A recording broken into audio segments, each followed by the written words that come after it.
తెలుగు రాష్ట్రాల్లో భిన్న వాతావరణ పరిస్థితులు కనిపిస్తున్నాయి. ఓవైపు ఎండ దంచి కొడుతూనే మరోవైపు వానలు కూడా పడుతున్నాయి. ప్రస్తుతం పశ్చిమ బెంగాల్ తీరంలో ఉపరితల ద్రోణి కొనసాగుతోంది. దీని ప్రభావంతో ఏపీలో 2-3 రోజుల పాటు భారీ వర్షాలు కురిసే సూచనలు ఉన్నాయని వాతావరణ శాఖ అధికారులు తెలిపారు. ఉత్తరాంధ్ర, రాయలసీమ జిల్లాల్లో ఇవాళ, రేపు అక్కడక్కడ తేలికపాటి వర్షాలు కురుస్తాయి. ఏజెన్సీ ప్రాంతాల్లో 1-2 చోట్ల భారీ వర్షాలు పడతాయని అంచనా.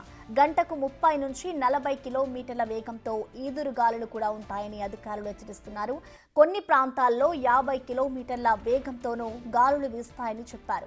ఇటు దక్షిణ కోస్తా జిల్లాల్లో అయితే గంటకు 70 కిలోమీటర్ల వేగంతో కూడా ఈదురుగాలులు వీస్తాయని వాతావరణ కేంద్రం తెలిపింది. నిన్న కూడా రాష్ట్ర వ్యాప్తంగా పిడుగులతో కూడిన అకాల వర్షాలు పడ్డాయి. కాకినాడ జిల్లాలో కాజులూరులో అత్యధికంగా 10 సెంటీమీటర్ల వర్షం కురిసింది. రాష్ట్రంలోని 130 ప్రాంతాల్లో 2 సెంటీమీటర్ల కంటే ఎక్కువ వర్షపాతాలు నమోదయ్యాయి.